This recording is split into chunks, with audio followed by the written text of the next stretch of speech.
Reka tugusuhuze tukwifurize ibihe byiza wowe udukurikira umunsi ku wundi ku makuru n'ibiganiro bitegura umunsi ku wundi. Niba usanzwe udukurikira ariko ukaba utarakora subscribe kugira ngo amakuru utegura umunsi ku wundi ujyabona mu ba mbere. Uyu munsi rero turi mu gitondo tariki 26 z'ukwezi kwa karindwi umwaka wa 2025.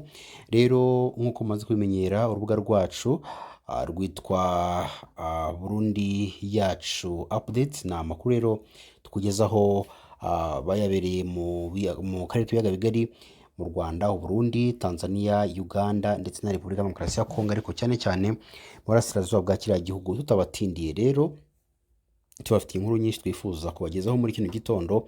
Turabizi neza ko mu gitondo mbere yuko mujya mu kazi, mbere yuko mugira ikindi mukora, mubanza kumva amakuru yacu.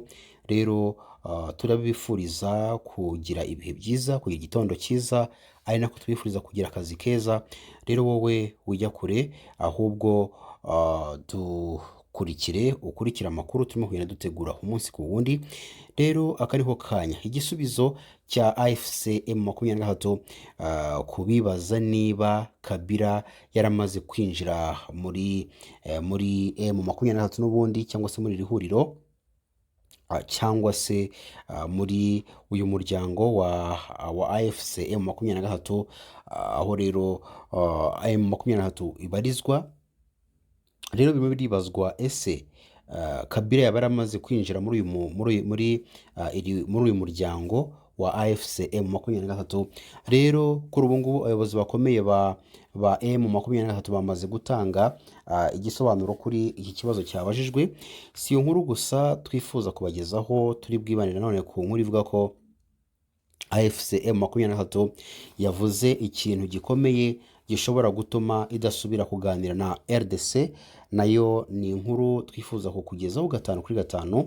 Iyindi nkuru twifuza kuvugaho ni inkuru ivuga kuri n'ubundi kuri M23, aho yavuga ko rero ingabo za FRDC zose uko bizagenda kose zizinjira mu gisirikare cya M23. Aya makuru yose rero turifuza kuyagezaho 5 kuri 5. Tutibagiwe n'indi nkuru nanone irimo kuvugwa cyane mu karere k'ibiyaga bigari, ivuga ko Ndayishimiye, perezida w'u Burundi, yagiranye inama cyangwa se yagiranye ibiganiro na Captain Ibrahim Traore. Ni ibiganiro rero byatunguye abantu benshi. Abenshi ntabwo batekerezaga ko ibiganiro byabaho, nk'uko hari abayobozi bakomeye bo mu Burundi bari babirwanyije. Rero turaje tubikugezeho 5 kuri 5. Wowe ntujye kure kugira ngo usobanukirwe byinshi birimo biragenda bitangazwa. Reka ari nayo nkuru tunaheraho. Perezida Evariste Ndayishimiye w'u Burundi kuri uyu wa kane tariki 25 kuri wa gatanu tariki 25 Nyakanga yatangaje ko yagiranye ibiganiro cyangwa se inama na perezida w'inzibacyuho wa Burkina Faso, Captain Ibrahim Traore. Ndayishimiye abinyujije ku rubuga rwe rwa X yavuze ko inama yagiranye na Traore ari mu rwego rw'ubutumwa yahawe bwo kuba intumwa idasanzwe ya perezida wa Angola, akanaba uw'umuryango wa Afurika yunze ubumwe, João Lourenço. Yagize ati, mu gukomeza ibiganiro byubaka mu rwego rw'ubutumwa bwiza nahawe nk'intumwa idasanzwe ya perezida uyoboye umuryango wa Afurika yunze ubumwe, nishimiye ireme ry'inama maze kugirana na mugenzi wanjye wa Burkina Faso, nyakubahwa Ibrahim Traore. Ndayishimiye ntiyigeze atangaza iby'inama ye na Traore yavuzeho cyangwa se icyo yagezeho. Ndayishimiye yakoranye inama na Traore nyuma y'iminsi 2, atangaje ko yagiranye ikiganiro cyiza cyane kandi cyuje urugwiro na perezida w'inzibacyuho wa Mali, General Assimi Goïta. Tariki 17 Nyakanga nibwo Lourenço yagize Ndayishimiye intumwa ye idasanzwe mu karere ka Sahel. African Union mu itangazo yasohoye tariki 17 n'ubundi byari 17 zo muri uku kwezi kwa Nyakanga yavuze ko Ndayishimiye azayobora imbaraga za diplomasi zo mu rwego rwo hejuru ndetse n'ingufu z'ubufatanye n'izigamije gukemura ibibazo by'umutekano ndetse n'iby'ubutabazi mu karere ka Sahel. Aka karere gaherereyemo ibihugu bya Mali, Nigeri na Burkina Faso bimaze igihe byugarijwe n'imitwe yitwaje intwaro ya Islamic State. Mu nshingano Ndayishimiye kandi yahawe harimo gukaza ibiganiro n'abayobozi ba guverinoma za biriya bihugu, abavuga rikijyana imiryango itandukanye yo muri kariya karere itegamiye kuri leta za sosiyete sivile ndetse n'abafatanyabikorwa b'ingenzi mu rwego rwo guteza imbere imishyikirano, kubaka ubwumvikane rusange ndetse no guteza imbere ingamba ziganisha ku mahoro arambye ndetse n'umutekano mu karere ka Sahel. Lorenzo yavuze ko yahisemo Ndayishimiye kubera ko ngo afite ubushobozi bwo guteza imbere icyerekezo cya African Union biciye mu cyiswe imiyoborere ye idasanzwe no kumva neza urusobe rw'ibibazo byugarije umugabane.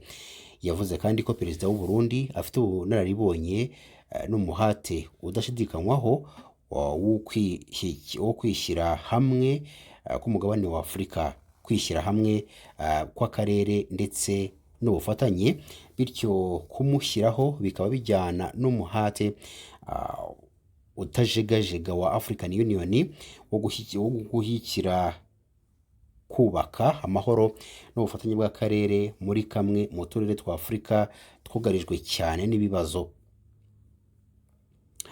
Dukomeje no kuyindi nkuru ivuga ko ihuriro rya FC23 rirwanya ubutegetsi bwa Repubulika ya Demokarasi ya Kongo bwatangaje ko igisirikare cy'iki gihugu FARDC aricyo kizinjizwa mu barwanyi baryo kuko aribo bafite ubuyobozi bwo kugarura umutekano n'ituze mu gihugu.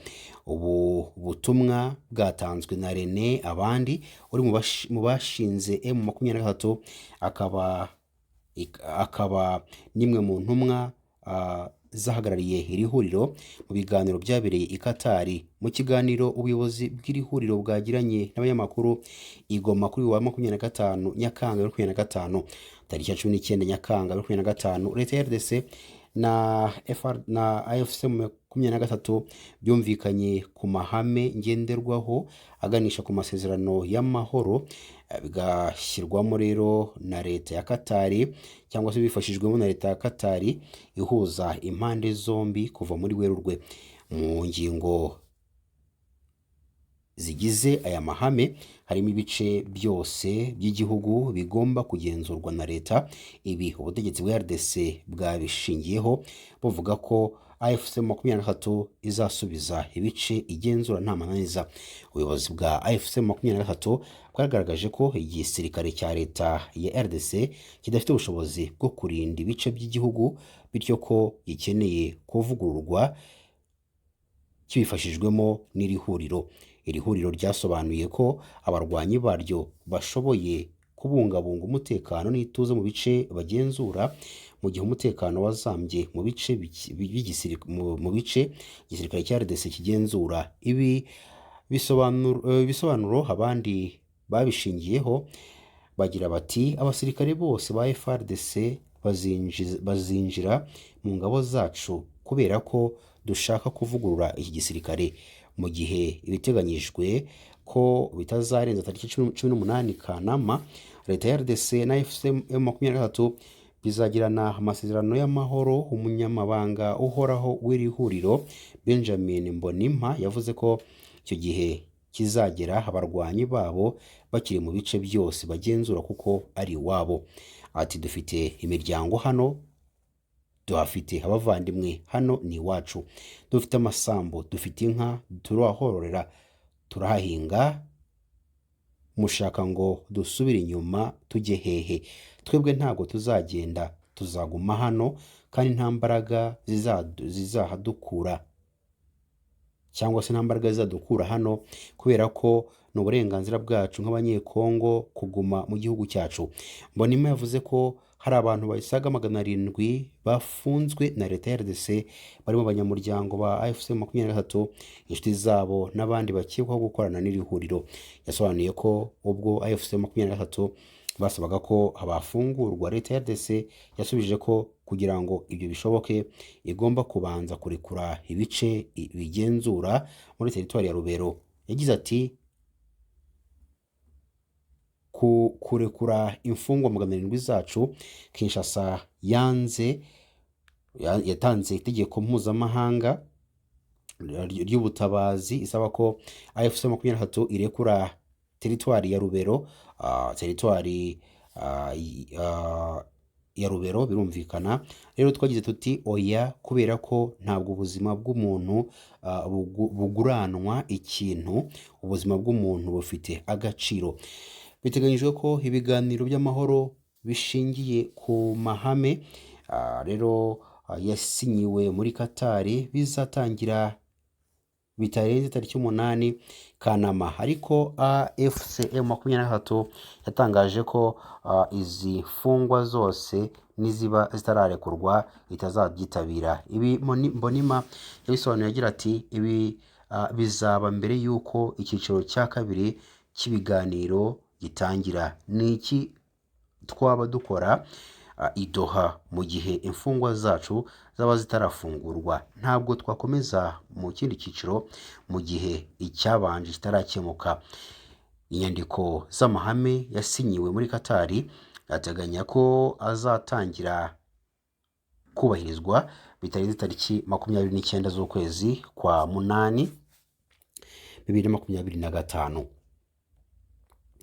Naho umutwe wa M23 watangaje ko udateze gusubira mu biganiro umaze igihe ugirana na leta ya RDC i Doha muri Katari mu gihe cyose itarekura abantu basaga 700 babo bafunzwe, nk'uko twamaze kubigarukaho haruguru. Umutwe wa M23 wahakanye ko Joseph Kabila Kabange wahoze ari perezida wa Repubulika Demokarasi ya Kongo ari umwe mu bawugize. Uyu mutwe wemeje ko Kabila usigaye aba mu mujyi wa Goma ugenzurwa na M23 atari umunyamuryango wawo. Mu kiganiro wagiranye n'itangazamakuru kuri uyu munsi, umunyamabanga uhoraho wa AFC 23 Benjamin Mbonimpa ubwo yabazwaga niba Kabila ari umwe mu bagize iri huriro yavuze ko atari byo. Yagize ati Joseph Kabila ari Goma nk'uko ba musenyeri b'inama nkuru y'abepiskopi muri RDC Senko SSC cyangwa Bintou Keita ukuriye ubutumwa bwa Loni bwo kugarura amahoro muri kiriya gihugu MONUSCO nabo bagiye muri uriya mujyi ufatwa nk'umurwa mukuru w'intara ya Kivu y'Amajyaruguru. Mbonimpa yunzemo agira ati Joseph Kabila si umunyamuryango w'umuryango wacu, keretse wenda umunsi umwe afashe icyemezo cyo kuwinjiramo agendeye ku kazi gakomeye umuryango wacu uri gukora hano. Ni umugabo ukwiye icyubahiro cya Repubulika yose. AFC M23 yahakanye ko Kabila wayoboye RDC hagati y'umwaka 2001 kugeza 2019 ari umwe mu bagize iri huriro rya AFC M23, mu gihe leta ya Kinshasa imushinja kuba ari umwe mu batera inkunga uyu mutwe.